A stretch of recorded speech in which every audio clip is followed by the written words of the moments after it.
हमारे चैनल को सब्सक्राइब करें और बेल आइकन दबाएं। मैं हूं दयानंद शेट्टी और आप मुझे इंस्पेक्टर दया के नाम से जानते हैं। For more episodes of CID, subscribe to Liv Crime and hit the bell icon.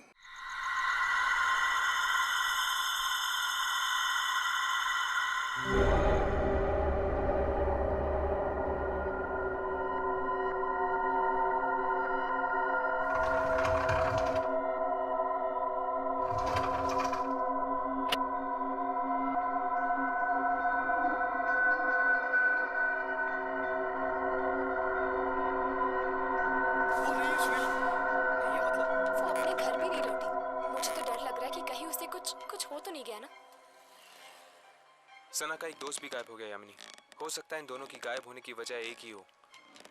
हर्ष, ये तो वही लड़का है जो सना के साथ था। ऐसी क्या जरूरी बात थी कि तू रात तक नहीं रुक सकता था? मैं जानता हूँ सुनील, तुझे मेरी बात पे यकीन नहीं आएगा। ये घबराए हुए लग रहा है। कुछ हो तो नहीं गया? कल रात को सना को राहुल दिखा था अपने घर पे। पर जब वो वहां पर गई तो राहुल था ही नहीं। फर्श पे खून पड़ा था। क्या बकवास कर रहा है? मैं सच कह रहा हूँ सुनील, इसलिए कल रात को मेरे घर आया। उसे अपने घर में रहने से डर लग रहा था। इसीलिए सना के घर पे ताला लगा हुआ था। ये सना का भी ना दिमाग खराब हो गया है। वो है कहाँ पर अभी? वो नहीं है सुनील। ये मतलब सना गायब हो गई। गायब हो गई मतलब? देख, तू साफ साफ बता, हुआ क्या? कल रात मेरे घर एक बस आई थी सना को लेकर।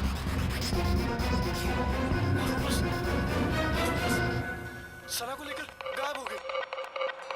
बस?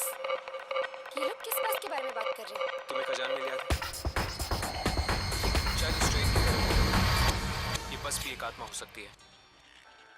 और फिर तेरे घर पे एक अजीब बस आके उसको लेकर गायब हो गई। ये क्या तो तू आ गया या तो सना आ गया। मैं जा रहा हूँ। सुनील, सुनील रुक जा। सुनील, चल।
पापा, क्या हुआ पापा?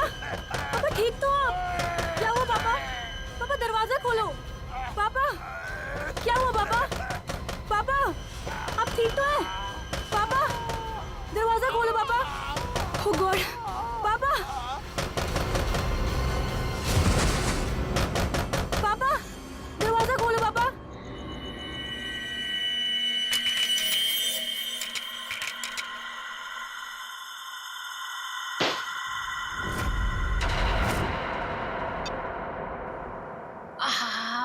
ठंडी हवा। अच्छा गिफ्ट दिया हमारे सीईओ प्रमोद साहब ने, नहीं? वैसे भी हमें इस घर में एसी की सख्त जरूरत थी। अच्छा घनश्याम जी, मतलब आपको इस घर में मेरी जरूरत नहीं है?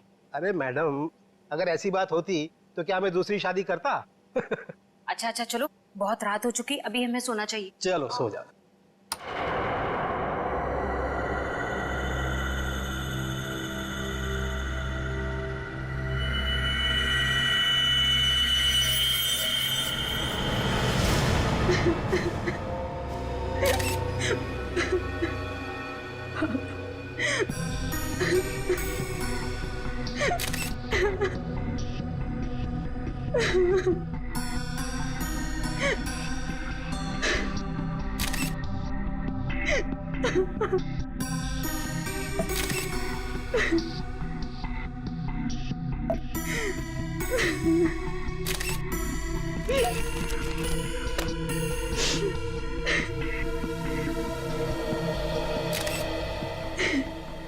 सर, आवाज तो ऐसी आ रही थी जैसे उनका कोई गला दबा रहा हो, सांस लेने में तकलीफ हो रही हो। फिर अचानक से उनके फ्लोर पे गिरने की आवाज आई और शांत हो जाओ। कमरे का दरवाजा अंदर से बंद। हाँ सर, दरवाजा तो आपके आने के बाद खुला। समझ में नहीं आ रहा। खिड़की पर ग्रिल है, दरवाजा अंदर से बंद था, अंदर कोई था भी नहीं, फिर भी। ऊपर से ये फ्लैट 13 फ्लोर पे है सर, तो इसलिए बाहर से चढ़ के अंदर आना थोड़ा मुश्किल लगता है।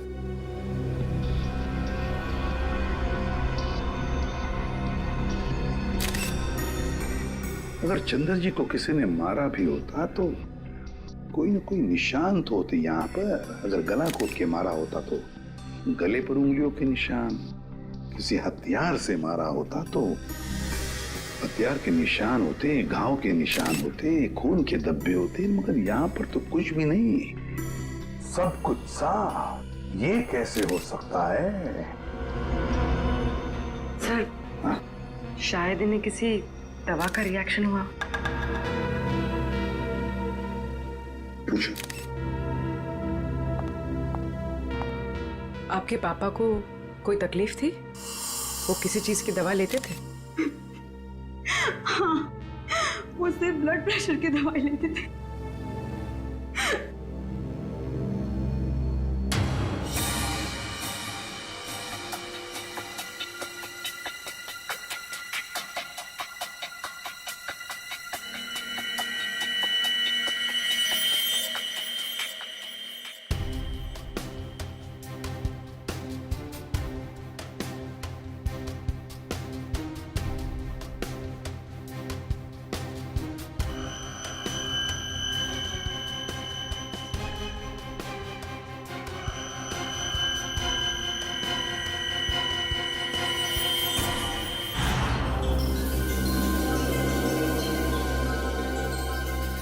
ये यहाँ कुछ लगा हुआ है, पाउडर जैसा। इन्होंने सोने से पहले कुछ और खाया? हाँ। जी नहीं, रात को खाना खाया था हम दोनों ने, बस।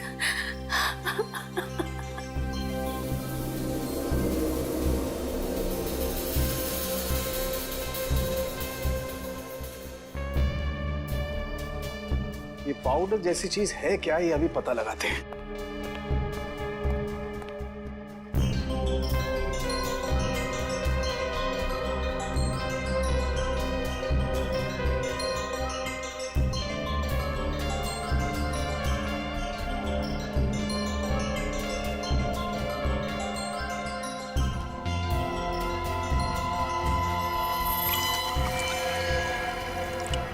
My God, ricin.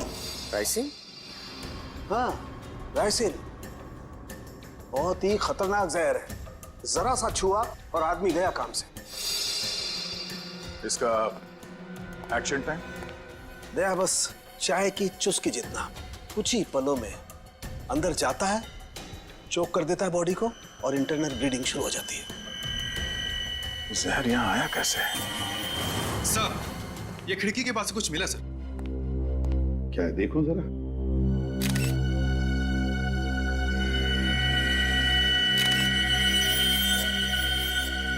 Camera lens, पर यहां पर तो कोई सीसीटीवी कैमरा है ही नहीं। तो फिर ये लेंस कहां से आया? लेंस कहां से आया? पता नहीं सर, पापा लेकर आए होंगे।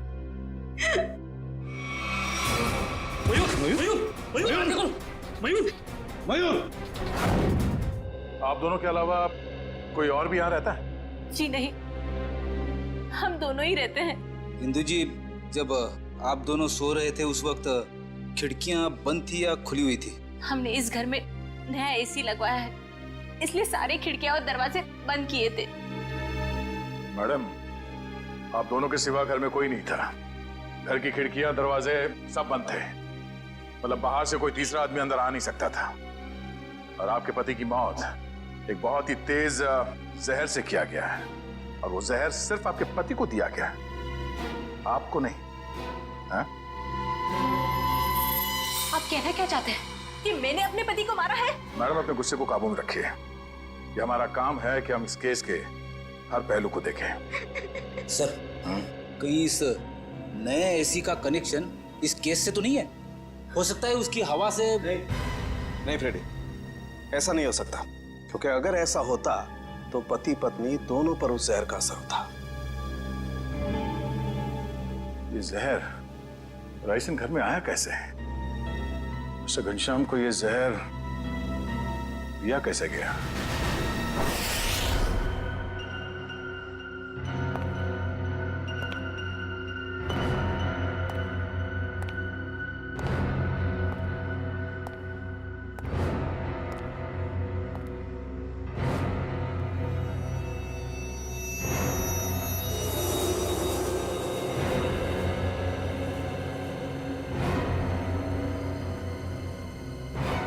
बॉस, बॉडी में रेसिन ज्यादा मात्रा में नहीं गया था, इसीलिए बच गया है।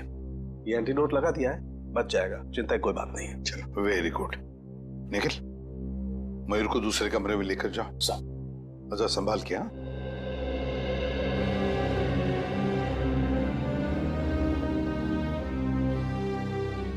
आराम से, आराम से। सांके, वो जो लेंस हमें चंद्रा के घर से मिले थे, उसके बारे में कुछ पता चला अब तक? वो तारिका चेक करिए बस।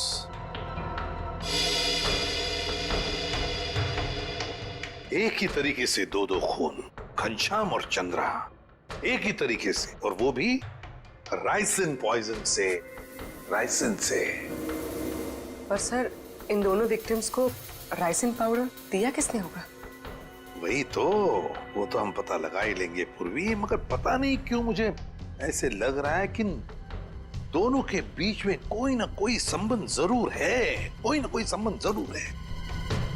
सर। हाँ इशिता। सर, घनश्याम और चंद्रा एक ही कंपनी के लिए काम करते थे, जी गिज़्मो इलेक्ट्रॉनिक स्टोर। मैंने कहा ना, कोई ना कोई कनेक्शन तो जरूर है इस घनश्याम और चंद्रा में। दोनों एक ही कंपनी के लिए काम करते थे, जी गिज़्मो इलेक्ट्रॉनिक स्टोर। हेलो, क्या? ठीक, ओके। सर, कल्याण में एक और मौत हुई है, एक औरत की, मंजू नाम है उसका। कैसे? सर, गला घोटने से, और वो रूम में अकेली थी।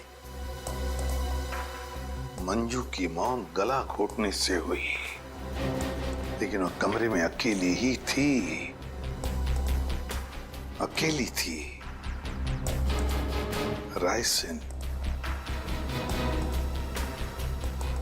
इस राइसिन पॉइजन की गुत्थी तो अब वहीं पर सुलझेगी।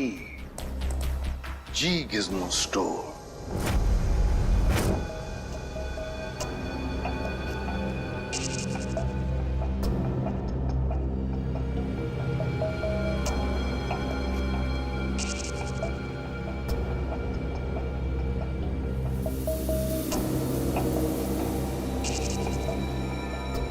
यह है माइक्रोपिन कैमरा का एक हिस्सा और ये वहां पे लेंस नंबर दिख रहा है।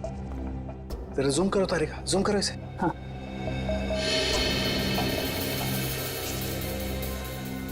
अब क्लियर है। एक मिनट, ACT 129098। और एक मिनट, ये देखो सचिन, ये जो तुम्हें व्हाइट डार्क स्पॉट दिखाई दे रहे हैं, ये दरअसल राइसिन के क्रिस्टल्स हैं। तो इसका मतलब सर, वो कैमरा उस डिवाइस पे लगाया गया था जिस पे राइसिन लोड किया गया। बिल्कुल। अब ये पता करना है सर कि वो है क्या।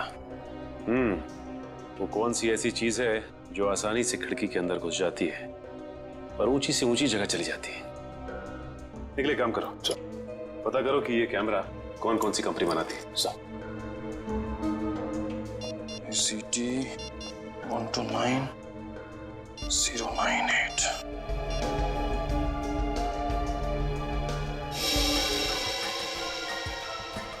सर, निकल। सर ये कैमरास दो कंपनी बनाती है सर। एक बेंगलोर में है सुपरविजन, दूसरी नोएडा में है जेड ब्राइट कंपनी। ओके, एक काम करो, तुम बैंगलोर वाली कंपनी को फोन लगाओ, मैं नोएडा में फोन लगाता हूँ। Sir. Hello, Z Bright company? जी बोलिए। जी, मैं मुंबई CID से इंस्पेक्टर सचिन बोल रहा हूँ। CID से? जी हाँ, मैं आपके सेल्स ऑफिसर से बात करना चाहता था। सर आप होल्ड कीजिए, मैं आपका कॉल कनेक्ट कर देता हूँ। ठीक है। देखिए, मैं मुंबई CID से इंस्पेक्टर निखिल बोल रहा हूँ। मुझे ये सुपरविजन कंपनी के क्या? अच्छा, ओके, शिफ्ट हो गई। Okay, thank you.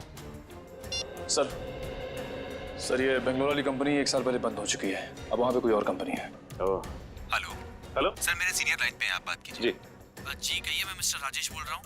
Mister Rajesh, मैं CID से इंस्पेक्टर सचिन बोल रहा हूँ, मुंबई से। जी कहिए। हमें थोड़ी मदद चाहिए थी आपकी। कैसी मदद सर? देखिए राजेश जी, हम ये जानना चाहते हैं कि आपकी कंपनी 129 ACT 129098 इस सीरीज के कैमरा पिछले 2 हफ्तों में मुंबई में कहां भेजे? सर आप प्लीज मुझे अपना फैक्स नंबर दे दीजिए, जैसे ही मुझे पता चल जाएगा मैं आपको तुरंत फैक्स कर दूंगा। ठीक है, थैंक यू।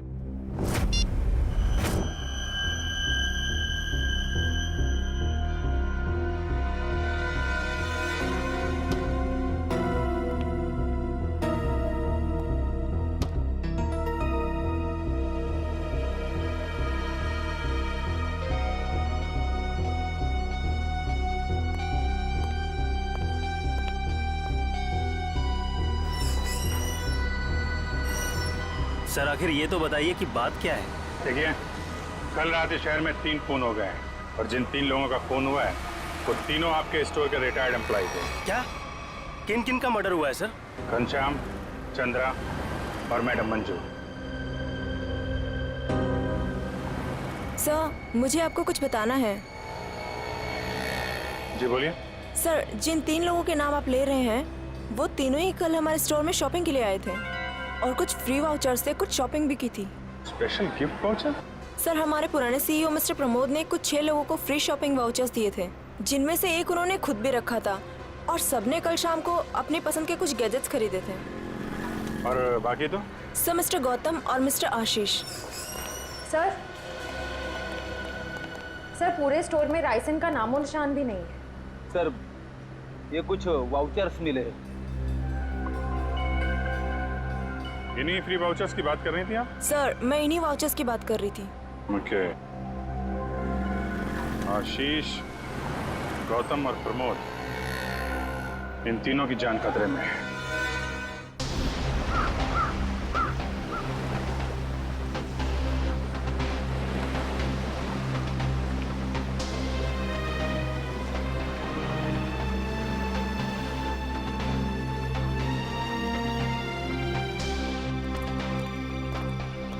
आइए साहब आइए, वो बगीचे में बैठे हैं प्रमोद जी। जरा रुकिए। साहब उठिए साहब, वो सीआईडी वाले मिलने आए हैं आपसे। साहब उठिए साहब, साहब साहब साहब को क्या हो गया साहब? एक मिनट पीछे हटिए। वैसा ही केस है, ये देखो नाक में राइसिन पाउडर। क्या हुआ साहब को सर? एक बात बताओ, कौन आया था इनसे मिलने? कोई नहीं आया था साहब। घर में आने का और कोई रास्ता है? नहीं साहब, बस एक ही रास्ता है साहब, वो जिससे हम लोग आए हैं। और कौन कौन रहता है तुम दोनों के अलावा इस घर में? कोई नहीं साहब, बस हम दो ही रहते हैं साहब। और कितने सालों से काम कर रहे हो यहाँ पर? 5-6 साल से साहब। 5-6 साल से? क्या हुआ है साहब? सर, ये भी तो हो सकता है कि मिस्टर प्रमोद ने बाकी 3 खून करके आत्महत्या कर ली हो।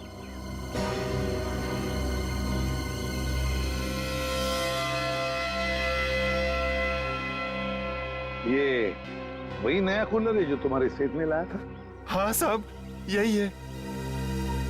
इसका बॉक्स वगैरह कहाँ है? पैकेजिंग का जो कचरा था वो वहाँ साहब, कचरे के डब्बे में। खोला किसने था? मैंने खोला था साहब। मास्क पहन लो। सर, हो सकता है राइसिन इसी पैकेजिंग में यहाँ तक पहुंचा। कभी अगर ऐसे होता तो ये नौकर पहले मरता ना, क्योंकि उसने बॉक्स खोला था। संभल के।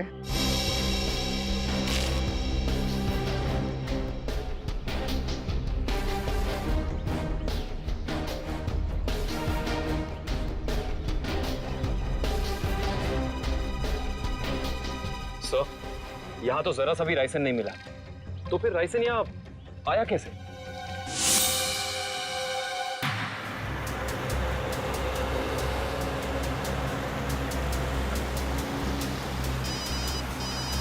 हाँ सर।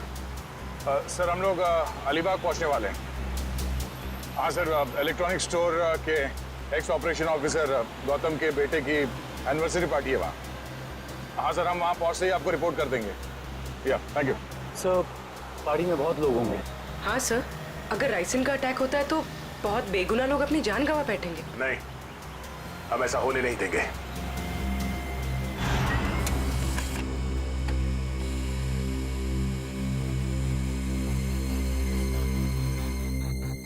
तीन जगह भेजा है।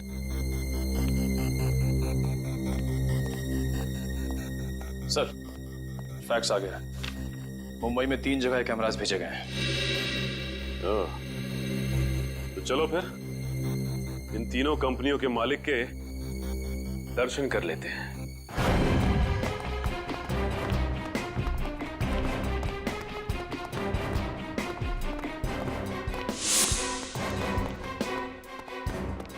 तो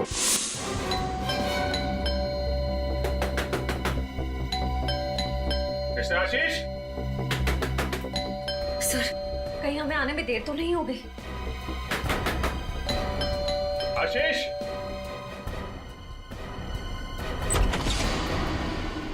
मिस्टर आशीष। जी हाँ, मैं आशीष। ग्रेट। आप ठीक हैं? क्यों, मुझे क्या हुआ? नहीं, कुछ नहीं। अरे सुनिए, आप लोग तो बस घुसे जा रहे हैं। आप है कौन आप लोग? देखिए, हम लोग सीआईडी से। सीआईडी? क्यों, सब ठीक तो है? नहीं, ठीक नहीं आशीष जी, कुछ प्रॉब्लम है। क्यों, क्या बात है? आप घनश्याम, चंद्रा, प्रमोद और मंजू को जानते हैं? जी हाँ, ये सब मेरे कलीग्स हैं। हम साथ में काम किया करते थे। लेकिन बात क्या है? बात एक्चुअली इन चारों की मौत हो गई है। क्या मौत? लेकिन कैसे? वही पता लगाने की कोशिश कर रहे हैं हम लोग। आशीष जी, क्या कल आपने जी गिज़्मो शोरूम से कोई सामान खरीदा था गिफ्ट वाउचर से? जी हाँ। कहाँ है वो सोफे के पीछे। वो बॉक्स? जी हाँ। आपने इसे खोला तो नहीं? जी नहीं, वो कंपनी से टेक्नीशियन आने वाला था, बस उसका इंतजार कर रहा हूँ। अच्छा कि आपने हाथ नहीं लगाया। अब थोड़ा पीछे हो जाइए। लेकिन आप लोग बताते क्यों नहीं कि बात क्या है? थोड़ा खतरा है आशीष जी, आपको बाद में बताएंगे, आप पीछे आ जाइए। खतरा? जी पीछे प्लीज। लेकिन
इसमें तो कुछ भी नहीं है।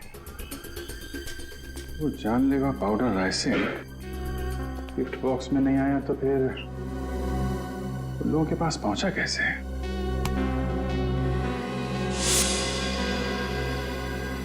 सर आप यहाँ? सचिन, तुम यहाँ क्या कर रहे हो? सर चंद्रा जी के यहाँ जो हमें कैमरास मिले थे जिसपे राइसिन के कुछ अंश भी मिले थे, वो सारे कैमरास आशीष जी ने मंगवाए थे सर। ये क्या बोल रहे हो आप लोग? कौन सा कैमरा? सर मेरे समझ में कुछ नहीं आ रहा है। कितने कैमरे मंगवाए थे इन्होंने? 10 कैमरा सर। बकवास कर रहा है सर ये ऑफिसर। मैंने कोई कैमरा नहीं मंगवाया। सर ये ऑफिसर झूठ बोल रहा है सर। झूठ बोल रहा है? अच्छा, और हमारे इस ऑफिसर के झूठ बोलने की वजह? सबूत है हमारे पास। नोएडा की जेड ब्राइट कैमरा कंपनी ने फैक्स भेजा है जिसपे आपका नाम और आपकी कंपनी 24 सिटी का नाम लिखा है। सर बिलीव मी सर, ये कैमरा और कंसाइनमेंट से मेरा कोई लेना देना नहीं सर। मैंने तो कभी बिजनेस किया ही नहीं। मैं तो जिंदगी भर सिर्फ नौकरी करता आया हूँ सर। Sir trust me. तो फिर आपका नाम और नंबर कंसाइनमेंट में कैसे? सर मुझे पता नहीं है सर। तो आप कहना चाहते हैं कि आपने कोई नया कंसाइनमेंट रिसीव नहीं किया है? जी नहीं। अभी पता चल जाएगा कंसाइनमेंट रिसीव किया या नहीं। तलाशी लो।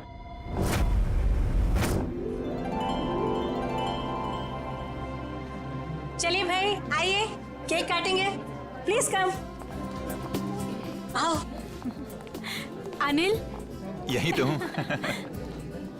काटे केक? बिल्कुल बिल्कुल काटिए। यस। अरे रुको भी।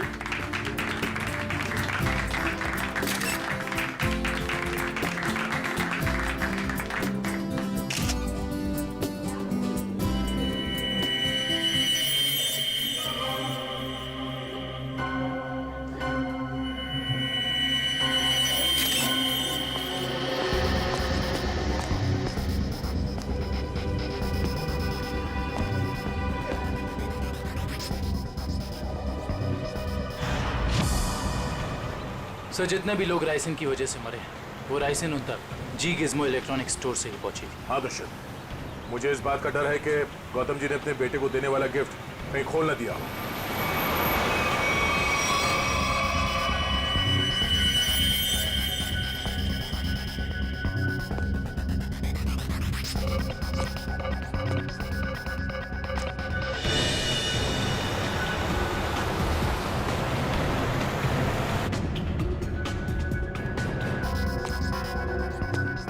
राहुल,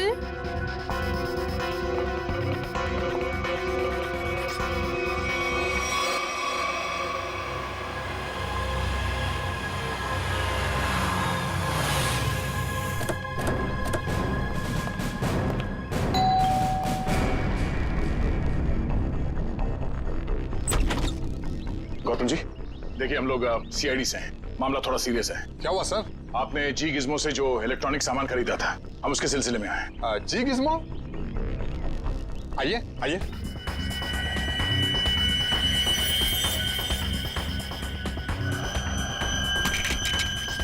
राहुल क्या कर रहे हो? राहुल मेरी बात सुनो। Rahul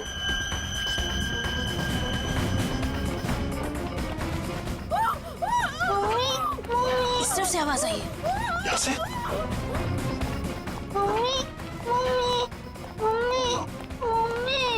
Sangeeta, Sangeeta, sir please ambulance बुलाइए ना सर। क्या हो गया सर इसको? देखा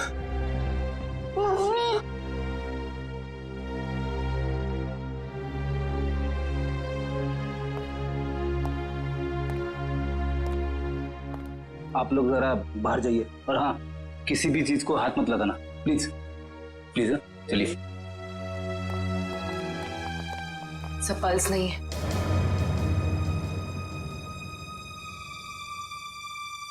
सर ये देखिए, नाक के पास कुछ व्हाइट पाउडर जैसा है। जरूरी राइसन है।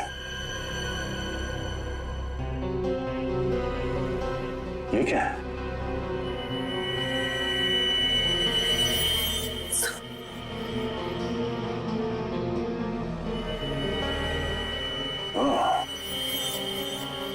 तो ये चक्कर है।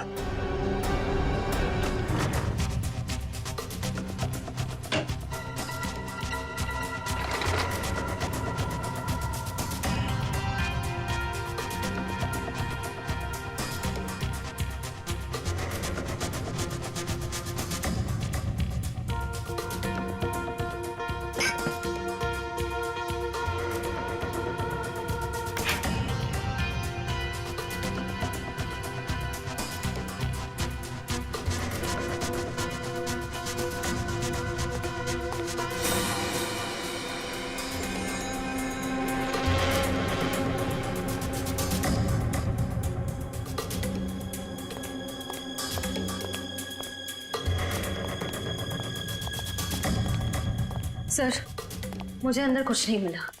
मुझे भी कुछ नहीं मिला सर। सर कैमरास नहीं मिले सर, लेकिन किचन के कोने में ये पड़ा हुआ था सर। सफेद पाउडर? कहीं ये राइसिन तो नहीं? हाँ सर, लगता तो ऐसा ही है। मिस्टर आशीष, ये राइसिन पाउडर आपके यहाँ क्या कर रहा है? ये राइसन? ये राइसन क्या है? क्या सर राइसन?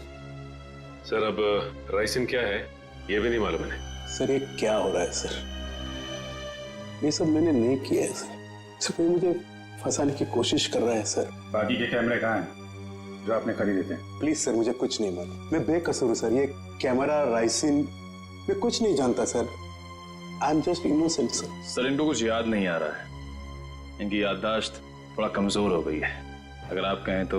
नहीं, इनको ब्यूरो ले चलते हैं, वहाँ की हवा पानी अच्छी है, वहाँ आपको सब याद आ जाएगा। चलिए सर प्लीज सर। आइए। मैं बेकसूर हूँ सर। सर मुझे सर आप मुझे 100 बार भी पूछेंगे तो मेरा जवाब एक ही होगा सर, कि ये मैंने नहीं किया है सर। मैंने किसी को नहीं मारा है। तो फिर आपके नाम पे वो कैमरास किसने मंगवाए? और वो राइसन वो आपके यहाँ कहाँ से आया? मैं सच कह रहा हूँ सर, मुझे नहीं मालूम। मुझे कोई फंसाने की कोशिश कर रहा है सर। कौन फंसा रहा है आपको? कौन फंसाएगा आपको? हाँ? सर मुझे अगर मालूम होता तो मैं पहले ही बता देता था ना आपको। देखिए आप झूठ बोल रहे हैं। 5-5 लोगों का खून करने के बाद ये मासूम बनने का नाटक मत कीजिए, समझे? मैंने कुछ नहीं किया है, मैं बेकसूर हूं सर। मुझे जाने दीजिए सर प्लीज।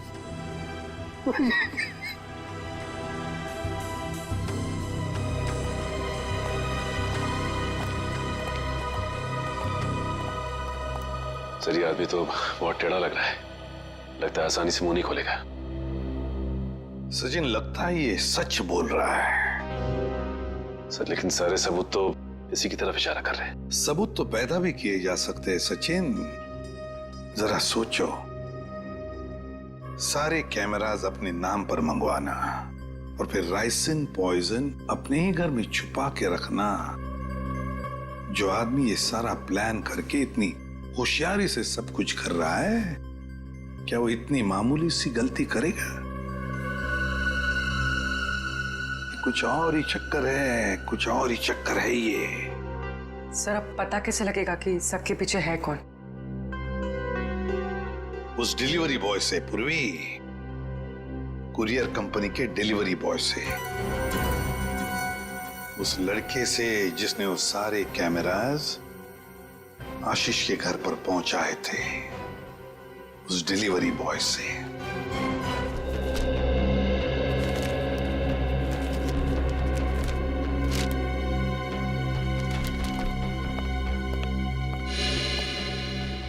मिल गया सर। डिलीवरी नंबर है MUM 169127128K16। इसकी डिलीवरी हुई थी? यस सर, ये पैकेट जिस दिन हमें मिला था डिलीवरी उसी दिन हुई थी। इसका रिकॉर्ड है हमारे पास। किसने की थी delivery? Delivery boys Piyush. Piyush, जरा बुलाओ उसे। पीयूष, जरा बाहर आओ।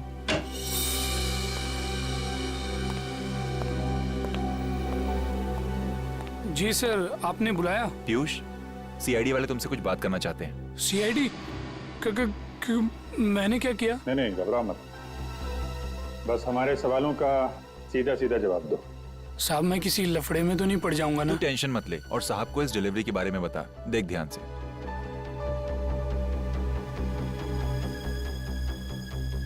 डिलीवरी किया ना साहब? किसको की थी? साहब जिसका नाम है उसी को किया ना। सवारा।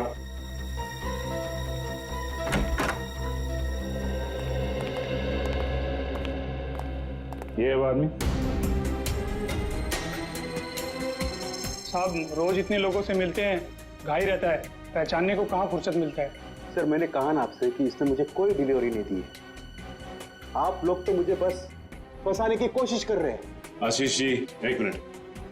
और देखो, कोई जल्दी नहीं, ध्यान से देख के बताओ, यही थे?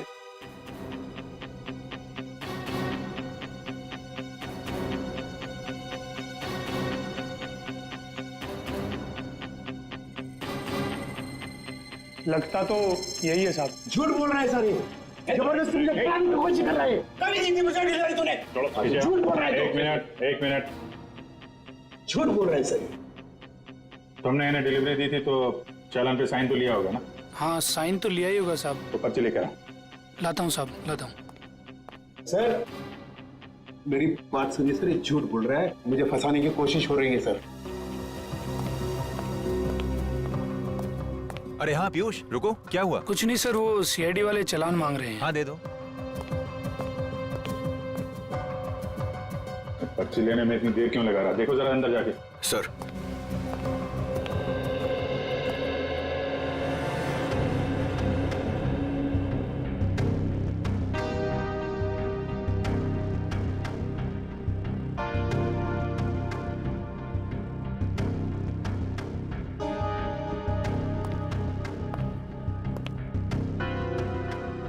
सर वो भाग गया। भाग गया? पकड़ो।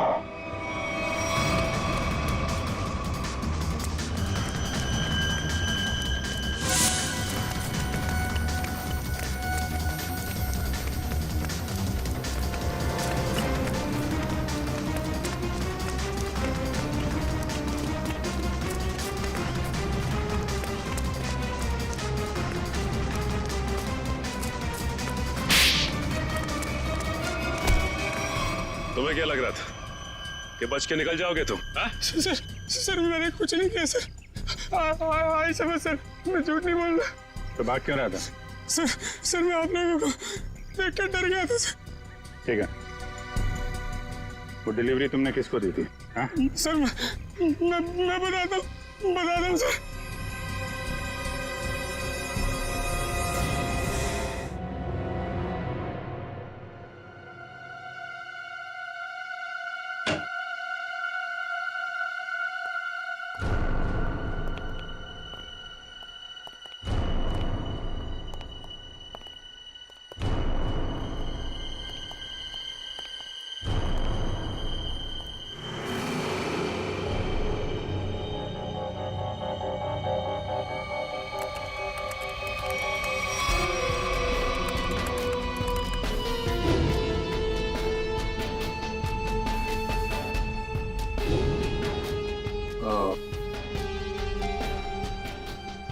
है राज इलेक्ट्रॉनिक बग्स का और उनके शिकार करने के तरीके का।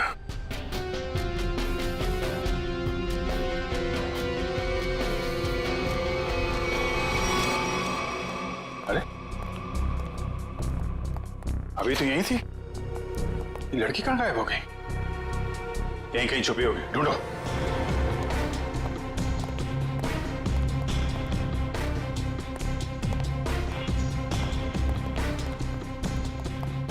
सर, इस तरफ नहीं सर। सर, यहाँ भी कोई नहीं है। यहाँ हूँ मैं।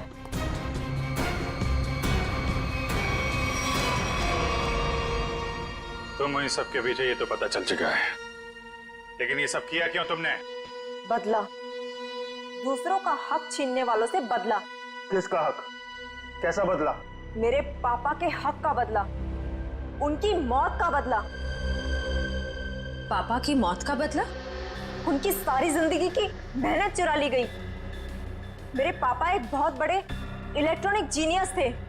उन्होंने रोबोटिक में एक ऐसी टेक्नोलॉजी डिजाइन की जिससे मशीन्स इंटेलिजेंटली काम कर सकें। लेकिन आशीष ने मेरे पापा के रिसर्च के पेपर्स और सारे डिजाइन चोरी कर लिए और फिर उन्हें अपने नाम पे रजिस्टर करवा लिया और बाद में वॉशिंग मशीन्स और बाकी इलेक्ट्रॉनिक गैजेट्स पे उनको फिट करवा के नाम, पैसा और इज्जत कमाने लगा। तुम्हारी दुश्मनी मिस्टर आशीष से थी, तो बाकी सबको तुमने क्यों मारा? उन्होंने तुम्हारा क्या बिगाड़ा था? ये सब एक ही गैंग के मेंबर हैं।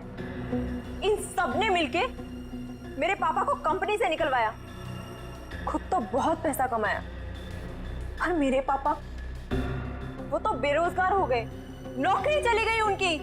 वो ये सदमा बर्दाश्त नहीं कर पाए, डिप्रेशन में चले गए और फिर उनकी मौत हो गई। मैंने पहले तो मिस्टर प्रमोद की सिग्नेचर्स की प्रैक्टिस की और फिर मैंने फ्री वाउचर्स पे उनके साइन किए और फिर मैंने उन 6 लोगों के सामान में बग डाल दिए। तुम्हारे साथ जो कुछ हुआ वो गलत था, लेकिन तुमने जो कुछ किया वो भी गलत है। तुम्हें अपने आप को कानून के हवाले करना पड़ेगा। नहीं, बिल्कुल नहीं। जब तक मैं गौतम और आशीष को उनके पापों की सजा न दिलवा दूं, तब तक मैं कानून तो क्या, अपने आप को किसी के हवाले नहीं करने वाली। आप लोग घबराइए मत, मैंने आप सबके मनोरंजन का भी बहुत खास इंतजाम किया है। देखना नहीं चाहेंगे?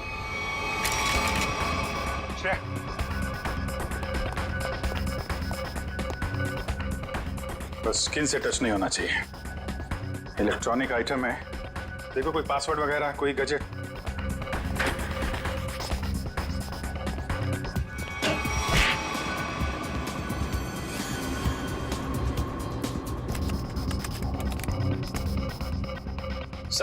सर इससे गैजेट्स बंद नहीं हो रहे हैं। सर गोली मार देता हूँ। नहीं, गोली मत चलाना। ये फटेगा तो राइसन पाउडर उड़ेगा और खतरा हो सकता है। इन कीड़े मकोड़ों के लिए इतने बड़े हथियार की जरूरत नहीं है, इनका इलाज है मेरे पास।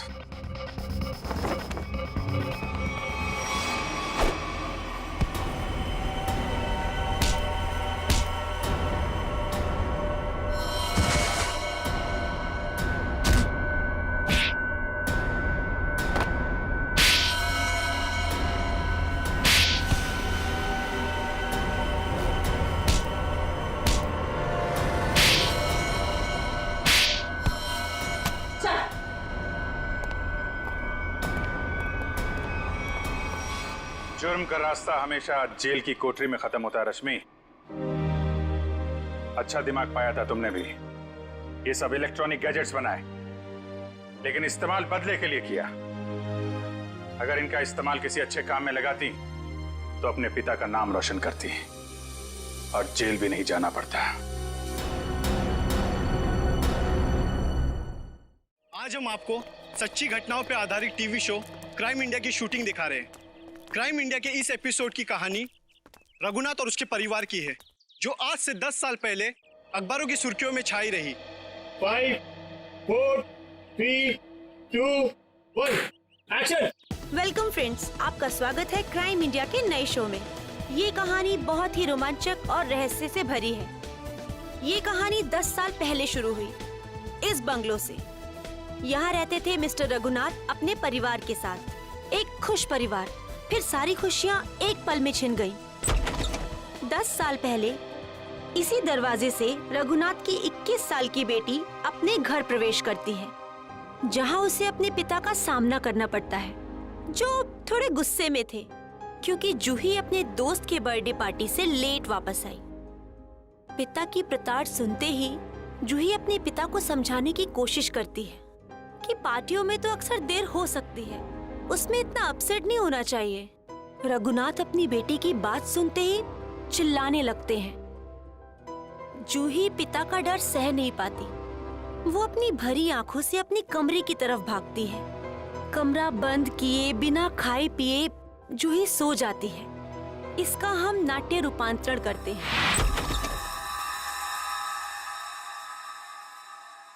मम्मा, पापा, मम्मा, मम्मा, पापा। ये क्या?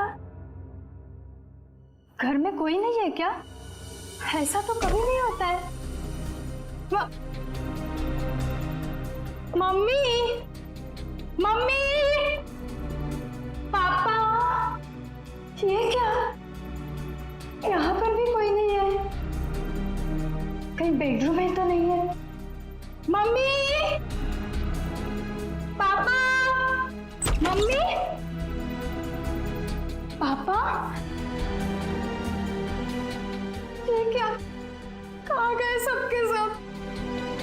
मम्मी, मम्मी, आप यहाँ पर हो? मैं कितनी परेशान हो गई थी पता है? मम्मी, मम्मी,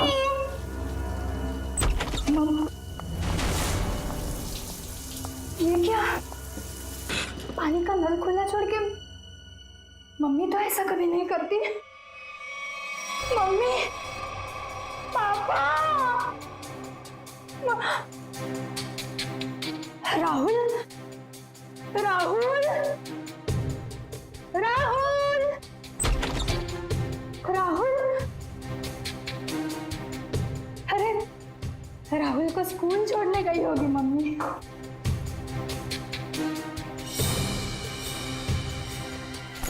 राहुल का स्कूल बैग,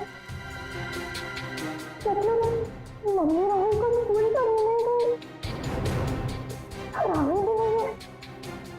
मम्मी, पापा, पापा की गाड़ी।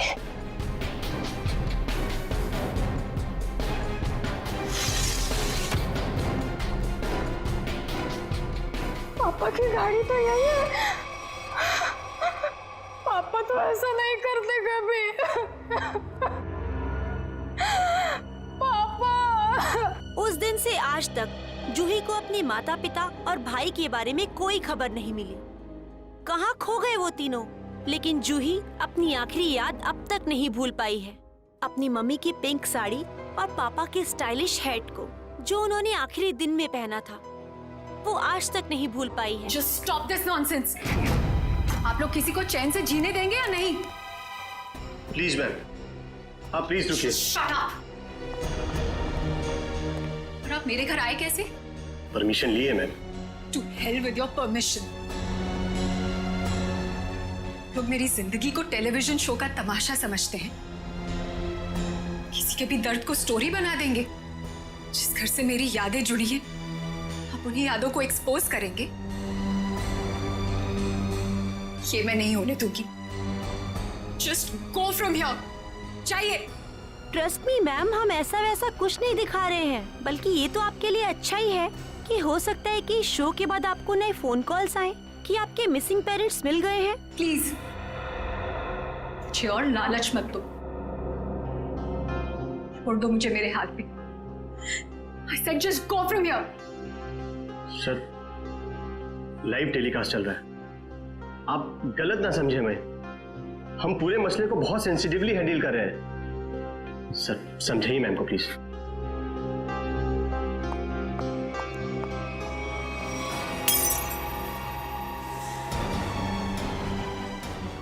समझाइए इन्हें कि क्या करिए। तुम लोग जाते हो यहाँ से या मैं अपनी जान लूं? छोड़ो मुझे, छोड़ो मुझे, छोड़ो तुम मुझे, आज अपनी जान लेके दिखाऊंगी। उदय, उदय, कितना खून निकल रही है। पैकअप, चलो चलो चलो, इन्हें हॉस्पिटल लेके चलो, चल चल।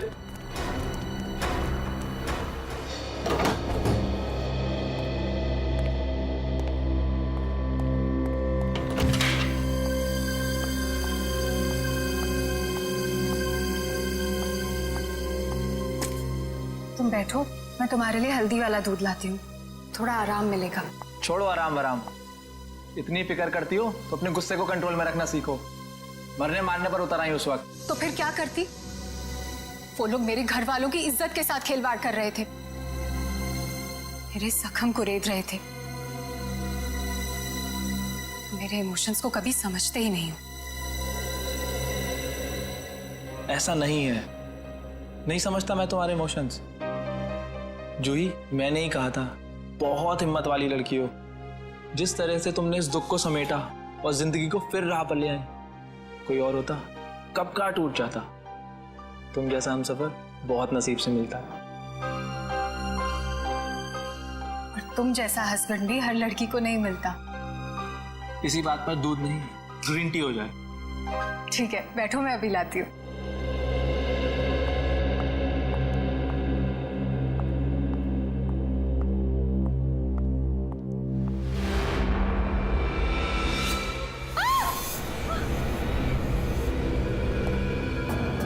क्या हुआ जूही?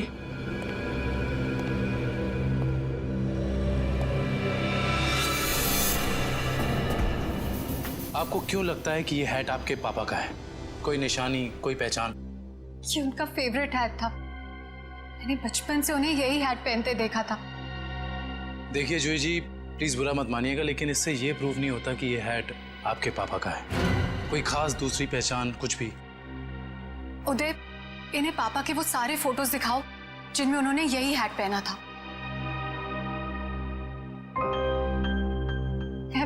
मैं पापा से कई बार कहती थी कि ये हैट पुराना हो गया है, इसे फेंक दो। पापा कहते थे मेरा सर भी पुराना हो गया है, उसे भी फेंक दूं क्या?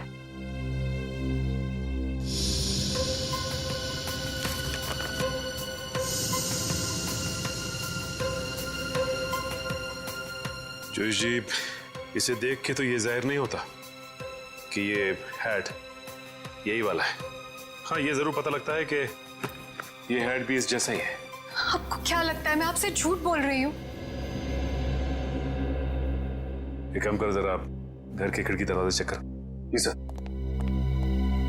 जूही जी, आप जो कह रही हैं वो तो हम मान लेते हैं, लेकिन ये हैट यहाँ पे आया कैसे?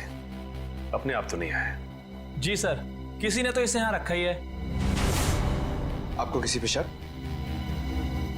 नहीं सर, पीछे के सारे दरवाजे और खिड़कियां अंदर से बंद है सर। इसका मतलब जो भी अंदर आया उसके पास मेन डोर की चाबी थी। जूही जी, आपने अपने घर की चाबी किसी और को भी दी है क्या? नहीं तो। हाँ, मुझे याद आया, एक्चुअली कुछ दिन पहले शॉपिंग आर्केड में मेरा पर्स चोरी हो गया था और घर की चाबियां भी उसी में थी। बड़ी लंबी प्लानिंग की गई है, लेकिन 10 साल बाद ये हैट यहाँ रखने का क्या मतलब हो सकता है? पूरा का पूरा परिवार गायब होता और किसी को भी पता नहीं चलता। ऐसे कैसे कोई गायब हो सकता है? सर, पुलिस रिपोर्ट में लिखा है कि ना किसी ने चीखने चिल्लाने की आवाज सुनी, ना ही कोई गोली चलने की आवाज सुनी। सर, जब ये हुआ तब जूही अपने ऊपर वाले बेडरूम में सो रही थी और बाकी के परिवार के लोग नीचे थे, तो अगर शोर शराबा होता तो जूही को जरूर सुनाई देता। एग्जैक्टली। अच्छा, इस वॉचमैन का क्या कहना है? सर, उसने बताया कि उसने ना किसी ऐसे आदमी को और ना ही ऐसी किसी गाड़ी को बाहर जाते हुए देखा। सर, यहाँ तक कि उसने रघुनाथ जी की फैमिली को भी उस घर से बाहर जाते हुए नहीं देखा। सर, रिपोर्ट में ये भी लिखा है कि घर में जबरदस्ती अंदर आने का कोई निशान भी नहीं मिला था। सर, एक बात समझ में नहीं आ रहा, जब घर के सारे लोग गायब हैं, तो ये जूही कैसे बच गई? वही तो, जूही को क्यों छोड़ा है? सर, हो सकता है उसे जानबूझकर किडनैप नहीं किया गया, ये भी कोई साजिश हो। अच्छा, उस हैट पर से कोई उंगलियों के निशान मिले? हाँ सर, उस हैट पे 5 लोगों की उंगलियों के निशान मिले हैं। 2 तो जूही और उसके हस्बैंड के हैं, बाकी के मैच नहीं हुए हैं। जूही और उसके पति की उंगलियों के निशान। हो सकता है 10 साल बाद जब अपने पिता की हैट देखी तो दोनों ने उठाई होगी। सर, अखबार की एक कटिंग में लिखा था कि रघुनाथ जी के एक भाई हैं, हिमांशु, जिनसे उनकी ज्यादा बनती नहीं थी। दोनों भाइयों में प्रॉपर्टी को लेकर कोई झगड़ा चल रहा था। और बाद में हिमांशु ने जूही से कुछ पुराने इन्वेस्टमेंट्स लौटाने के लिए कहा था सर। दया, इस हिमांशु के बारे में पता लगाना पड़ेगा। सर, एक और बात पता चली है। क्या? सर, जब हम इस केस के फाइल्स लेने गए तो वहां से पता चला कि ये फाइल्स इंस्पेक्टर विजय भी 2-3 दिन पहले लेकर गए थे। इंस्पेक्टर विजय? दया, इंस्पेक्टर विजय तो रिटायर हो चुका है और फिर भी उसे इस केस में दिलचस्पी क्यों? रिटायरमेंट के बाद में तो केस छोड़ देना पड़ता है। नहीं नहीं नहीं नहीं, ये नहीं हो सकता। या तो रघुनाथ जी का केस सॉल्व होगा या तो रिटायर्ड इंस्पेक्टर विजय डिसॉल्व होगा। ये मेरी भी जिद है। और रंजीत, मैं बहुत नजदीक पहुंच गया हूं। किसी भी दिन कमिश्नर के पास पहुंच सकता हूं। सर्विस के दौरान 99 केस और रिटायरमेंट के बाद ये पहला केस, यानी हो गए पूरे 100। रंजीत, मैं बाद में फोन करता हूं। मैं देख के आता हूं क्या गिरा है।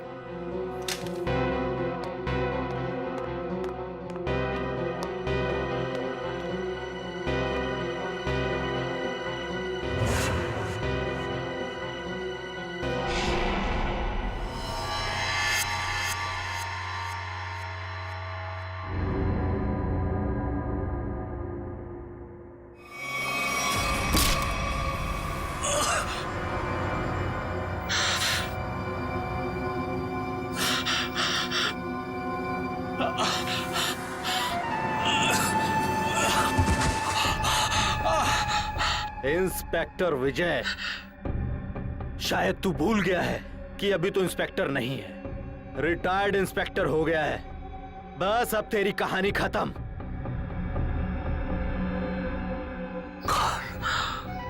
कौन हो तुम? कौन हो तुम? बहुत ठोका था ना मुझे, अभी तक मेरी हड्डियां बोलती हैं। बस अब बस, चार्जशीट भूल जा, फाइल भूल जा। क्यों दबे हुए केस को हवा दे रहा है? बंद कर दे वो केस, बंद कर दे।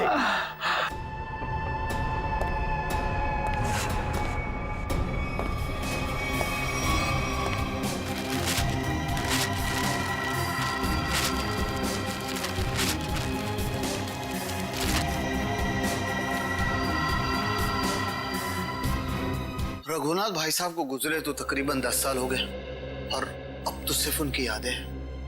हम जानते हैं जो भी हुआ, लेकिन उनके केस के बारे में कुछ नई बातें सामने आई हैं, तो सोचा क्यों ना आपसे ही पूछ लें। नई बातें आप लोगों को पता चली है और आप पूछना मुझसे चाहते हैं? आप कुछ टेंशन में लग रहे हैं। मैं टेंशन में नहीं तो। दरअसल भाई साहब को गुजरे इतने साल हो गए और आज आप लोग आए भाई साहब के बारे में इंक्वायरी करने के लिए। चलिए, उनके बारे में नहीं तो आप ही के बारे में बात कर लेते हैं।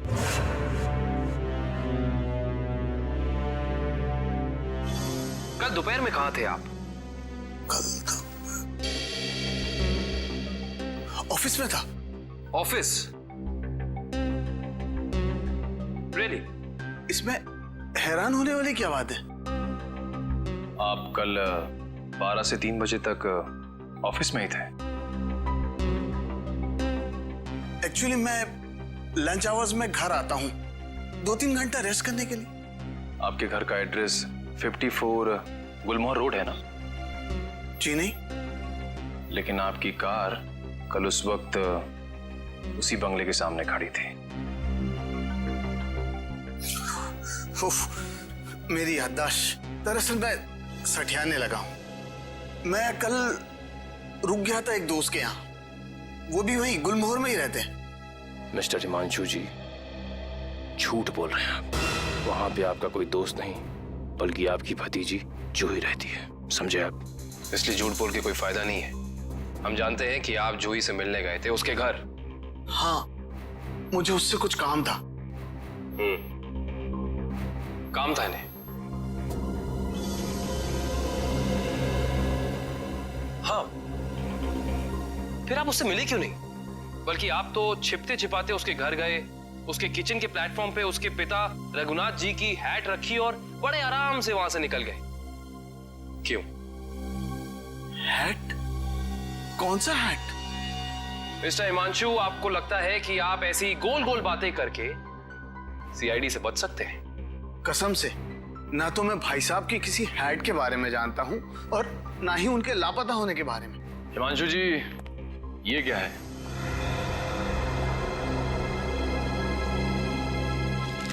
बॉन्ड्स है, मेरे ही है। यही चुराने गया था मैं वहां। बॉन्ड्स? हिमांशु जी, आप अपने ही बॉन्ड्स चुराने गए थे? मिस्टर हिमांशु, आप क्या बचपन से ही ऐसी बेफिजूल की पहेलियां बुझाते रहते हैं? पहली नहीं, सच कह रहा हूं। मैंने और भाई साहब ने मिलकर इन्वेस्ट किया था इनमें, लाखों के है। भाई साहब लापता हो गया और जूही कब्जा करके बैठ गई, दे ही नहीं रही थी। क्या करता, अपनी ही चीज चुरानी पड़ी।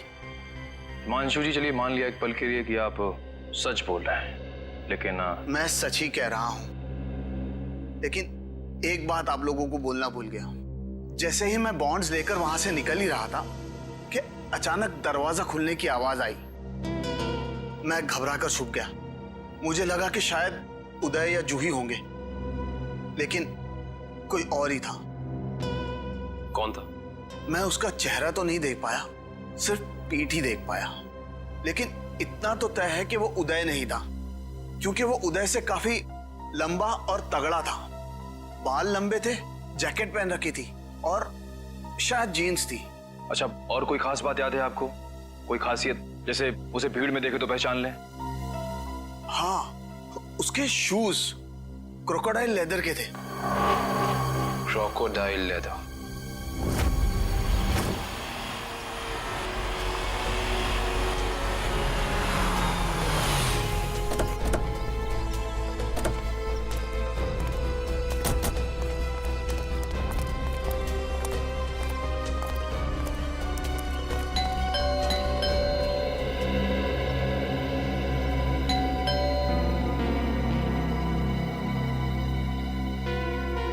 विजय,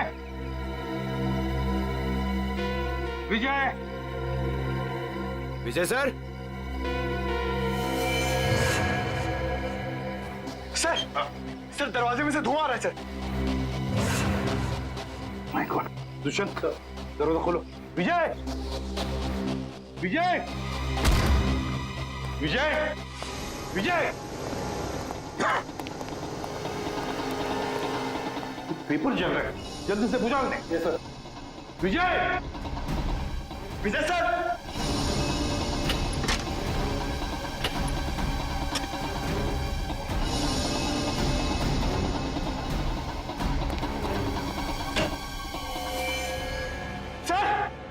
सर, जल्दी आइए। क्या हुआ पंकज? Oh my god. विजय,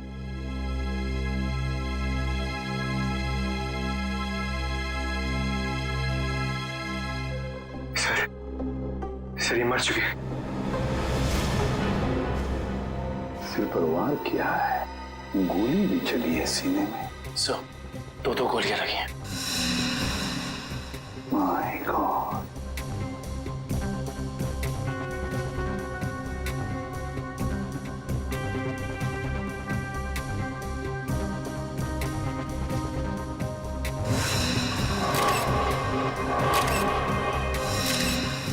पंकज, पलटाओ इन्हें।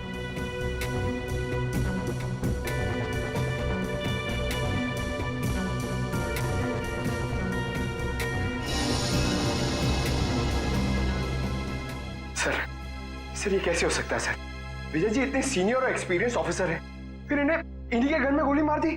जिसने भी ये किया है पंकज, तो खिड़की का शीशा तोड़ा, बोल्ट नीचे किया, खिड़की खोलकर अंदर आके यहाँ चुप कर बैठा होगा।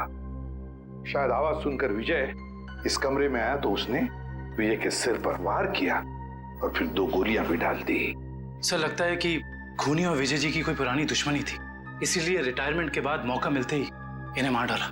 ये भी तो हो सकता है ना दुष्यंत कि विजय किसी मुजरिम के लिए खतरा बन गया था, शायद उसी ने किया हो। ढूंढो इस कमरे को अच्छी तरह, एक एक कोना छानो। और पंकज, कुछ ना कुछ तो मिलना चाहिए, ढूंढो अच्छी तरह से।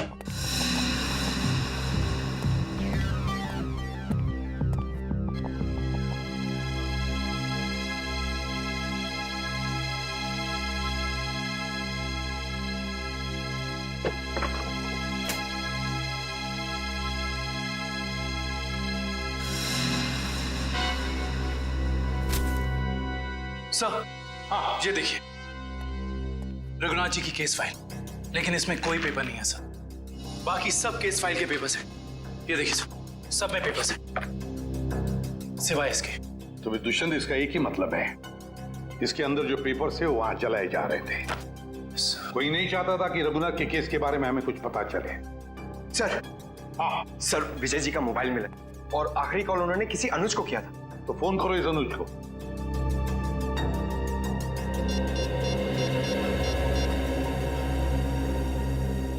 हेलो, अनुज कुल्फी वाले? अरे यार, मैंने 10 कार्टन मलाई कुल्फी बोली थी, क्या हुआ? अभी तक भिजवाई क्यों नहीं? क्या कुल्फी वाले नहीं हो? तो फिर कौन हो तुम? मॉडल? मॉडल है? मॉडल अनुज? मॉडल और पुलिस वाले का क्या कनेक्शन हो सकता है? सर, कनेक्शन ये है कि आज से 3 साल पहले तक जूही मेरी गर्लफ्रेंड थी और 10 साल पहले जूही का पूरा परिवार गायब हो गया था। और इंस्पेक्टर विजय को यह लगता था कि शायद मैं उनके गायब होने के बारे में उन्हें कुछ इंफॉर्मेशन दे सकता हूं। तो क्या कहा तुमने इंस्पेक्टर विजय को? कुछ नहीं सर, मैंने उन्हें वही कहा जो मैं पहले से कहता आ रहा हूं कि मैं कुछ नहीं जानता। तुम्हें कुछ नहीं पता? पंकज, अरे ये किधर जा रहे हैं आप लोग? तुम्हारे घर की तलाशी ले रहे हैं। अच्छा अनुज, ये बताओ कि जूही के घर से उसके पिता की हैट मिली है, इतने दिनों बाद वो हैट वहां कैसे आई? सर, मैं आपसे सच कह रहा हूं, ना तो मैं किसी हैट के बारे में जानता हूं और ना ही किसी गायब हुए परिवार के बारे में। अनुज, तुम्हारे और जूही के परिवार एक दूसरे को अच्छी तरह से जानते थे और फिर भी तुम कह रहे हो कि तुम्हें कुछ नहीं मालूम है? चलो ठीक है, तो अब बताओ, कल दोपहर को कहां थे तुम? कल मैं अपने एक फ्रेंड के एग्जीबिशन की ओपनिंग में गया था। फ्रेंड की एग्जीबिशन की ओपनिंग में गए थे? अच्छा। सर, इसके घर में तो कुछ नहीं मिला और वो जूते भी नहीं जिसके बारे में हिमांशु ने हमें बताया था। अनुज, तुम होशियार बनने की बहुत कोशिश करते हो, मगर हो नहीं। फिर से मुलाकात होगी।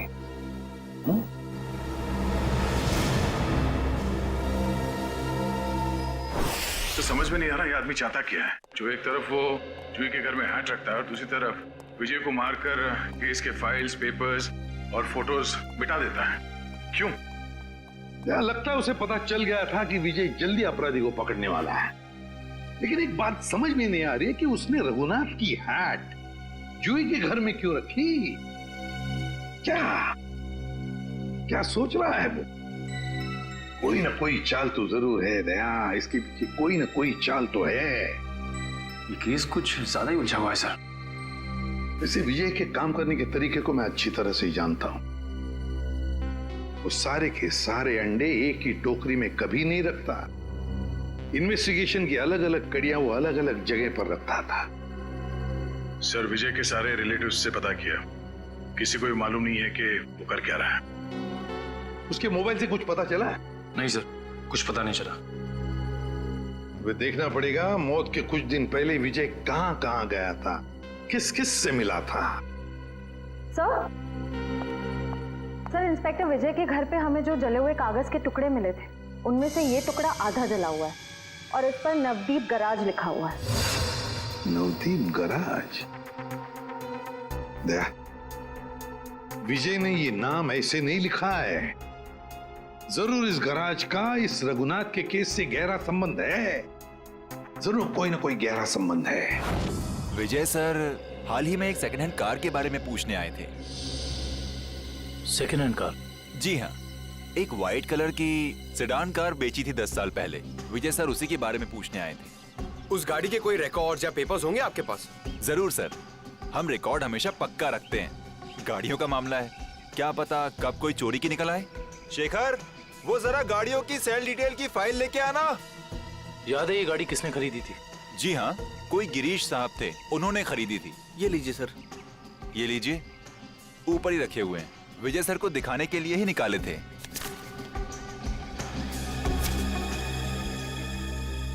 ये देखो, ये कार 14 अप्रैल 2004 को बेची गई थी।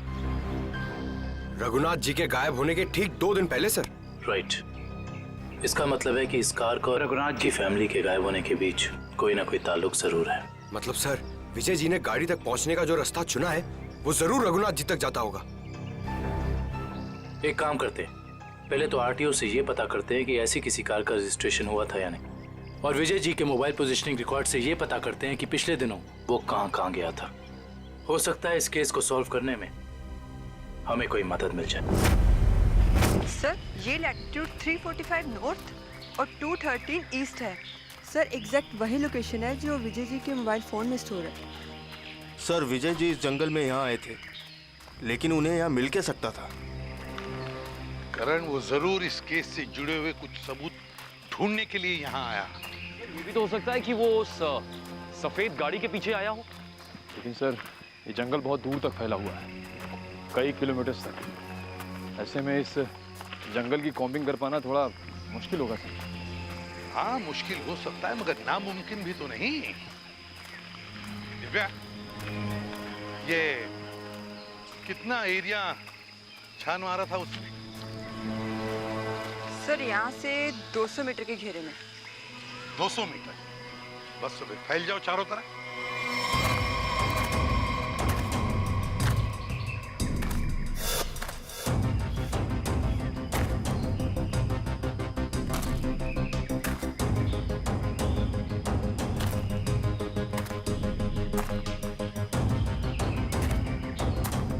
सर। हाँ हाँ निखिल। सर। हाँ, ये देखिए सर।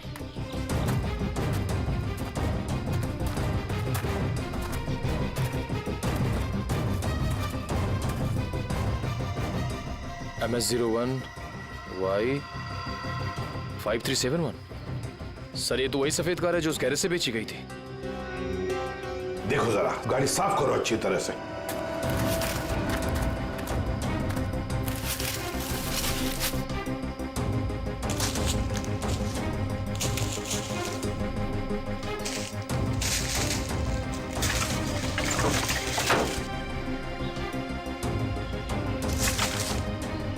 साफ करो, अच्छी तरह से साफ करो।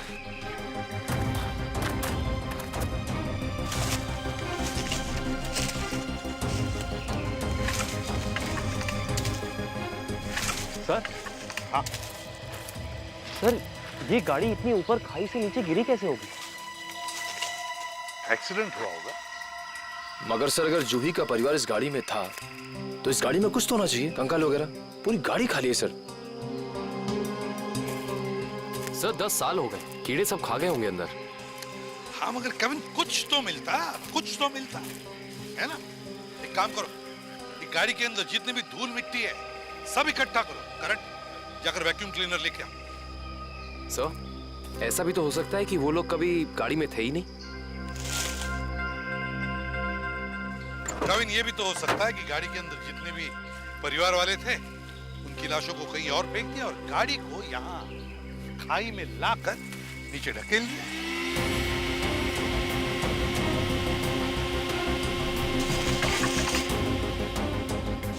सर।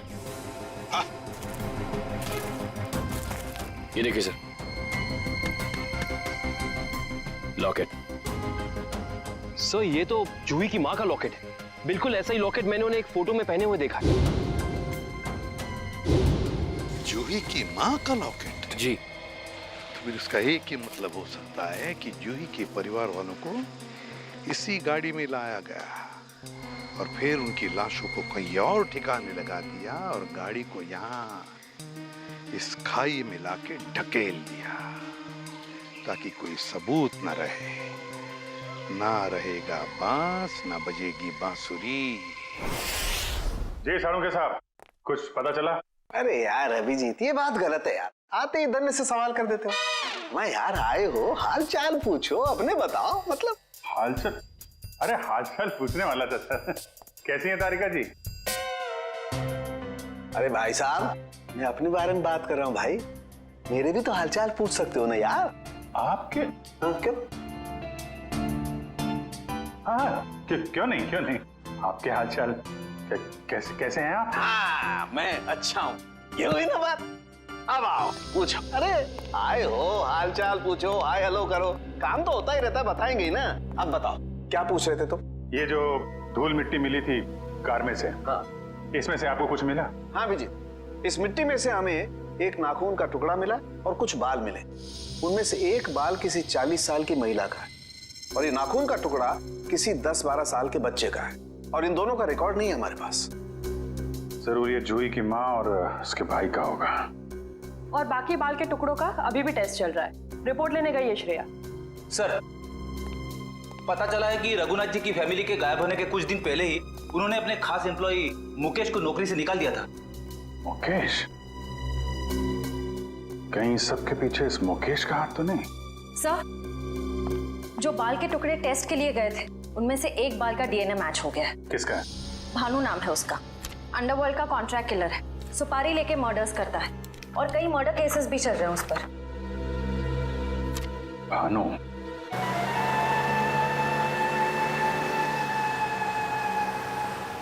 मुकेश, तुम्हें पूरा यकीन है ये बाइक वाला आदमी भानु ही है? हाँ सर, सिग्नल तो यही बता रहा है। हाँ।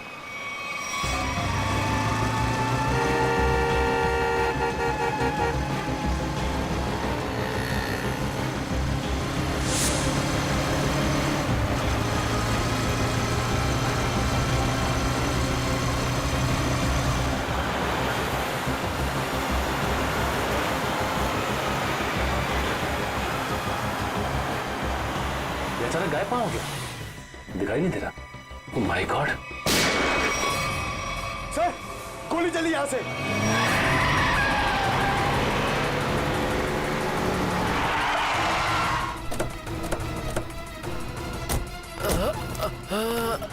बताओ भानु, कैसे हुआ ये सब? बोलो भानु, कैसे हुआ? बोलो Bhanu. Tiger point. Tiger point पे क्या भानु? भानु! ओह माय गॉड! ये तो मर चुका है।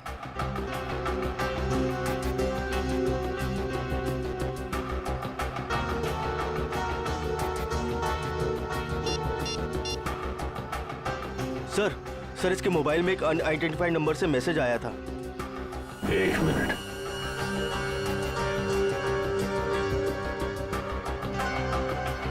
मैसेज?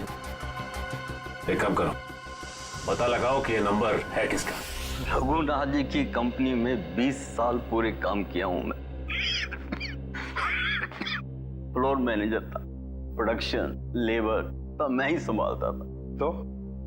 तो तुम्हें नौकरी से क्यों निकाल दिया मुकेश? जी सच तो ये है कि दोनों पार्टनर्स में यानी कि कुमार साहब और रघुनाथ जी के रिश्तों में दरार आ गई थी। दरार? इस दरार की वजह क्या थी? जी वो कुमार साहब को लगा कि रघुनाथ जी उनके साथ कुछ धोखा कर रहे हैं। चोरी छिपे कुछ डीलिंग्स भी कर लेते हैं। और इसलिए कुमार ने तुम्हें रघुनाथ पर नजर रखने के लिए कहा?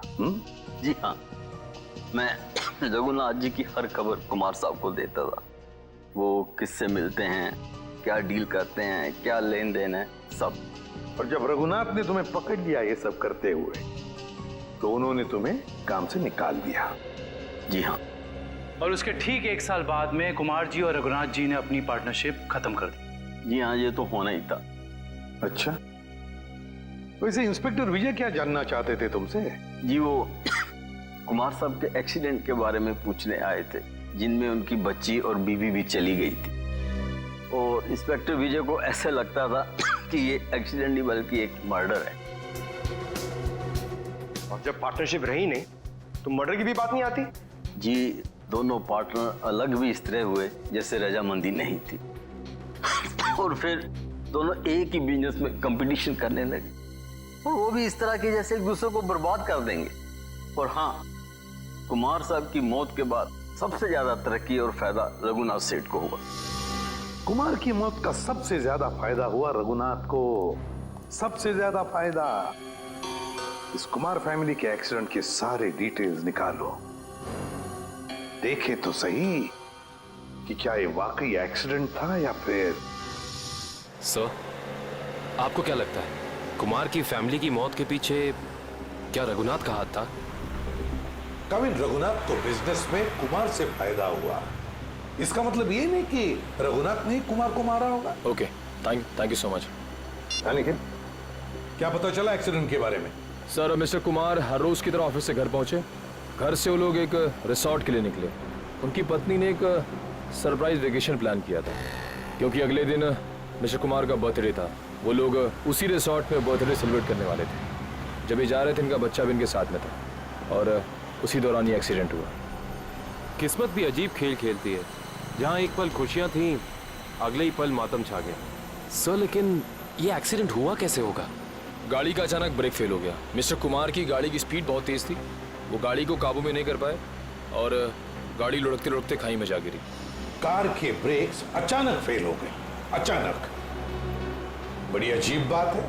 सर, गाड़ी बिल्कुल नहीं थी। मिस्टर कुमार ने एक हफ्ते पहले ही वो गाड़ी खरीदी थी, तो ब्रेक फेल होने का सवाल ही पैदा नहीं होता सर।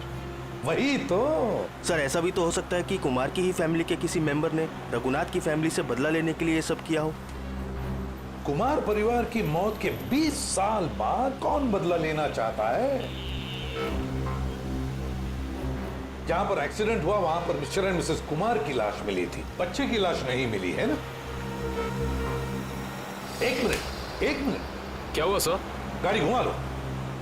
काविन, पता चल गया ये खूनी कौन है।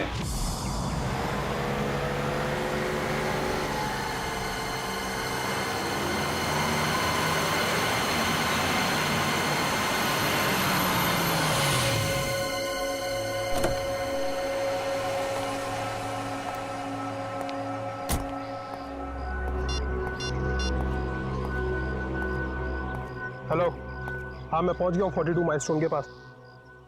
अब क्या करना है? क्या पुल के नीचे 42 माइलस्टोन की तरफ? अच्छा ठीक है।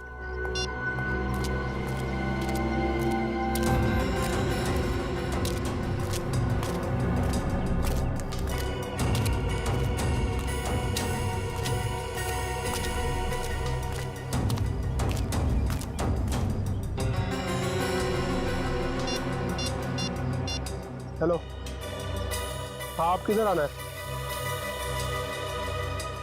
ये लेफ्ट राइट क्या लगा रखा है? पागल समझ रखा है क्या?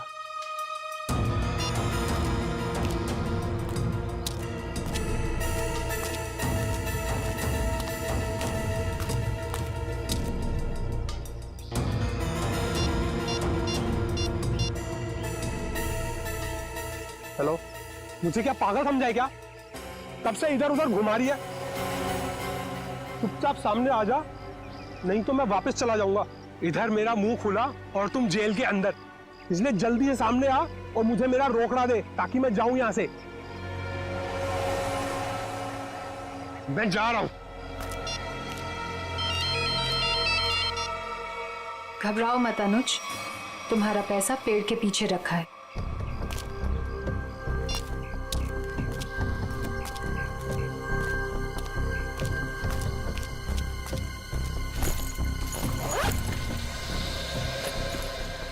वाह रे वाह, क्या तकदीर है मेरी।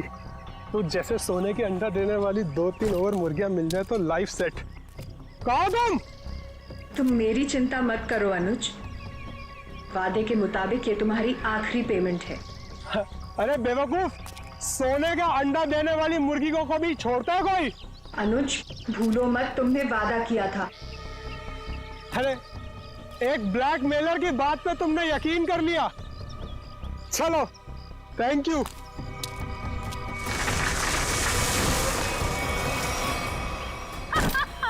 ये क्या कर रहे हो जूही तुम?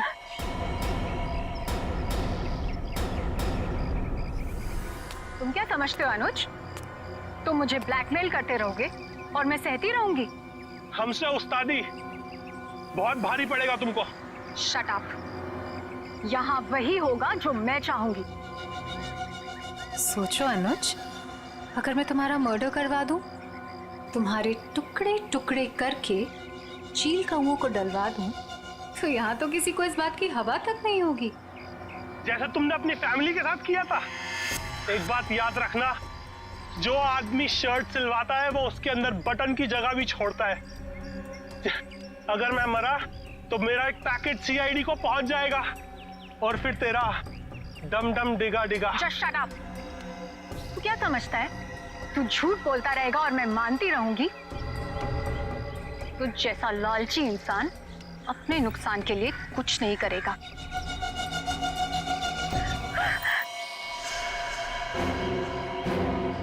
सीपी सर, आप तो आखिर आपको पता चल ही गया।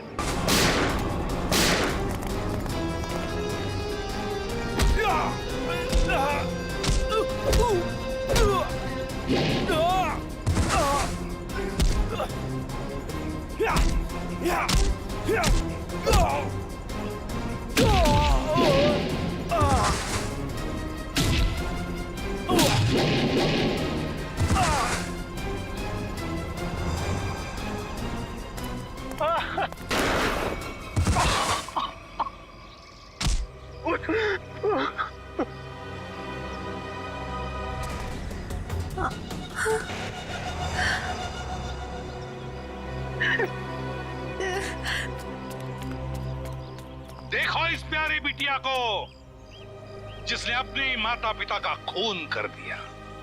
बताओ, क्यों मारा तुमने अपने माता पिता को? वो मेरे माता पिता नहीं थे, उन्होंने सिर्फ मुझे गोद लिया था। मेरे असली पापा मिस्टर कुमार थे, जिनकी मौत एक कार एक्सीडेंट में हुई, और वो एक्सीडेंट रघुनाथ ने करवाया था।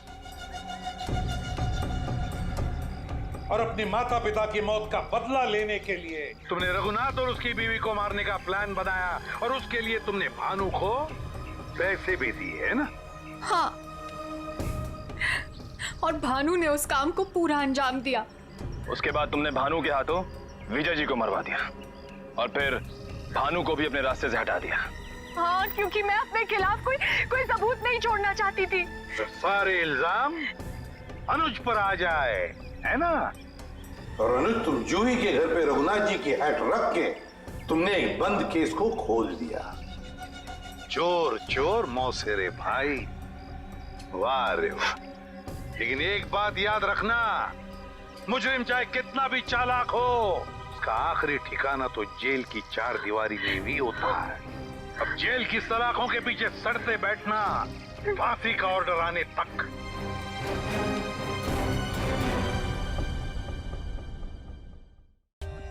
For more updates, subscribe to our channel, click the show links and enjoy watching the videos.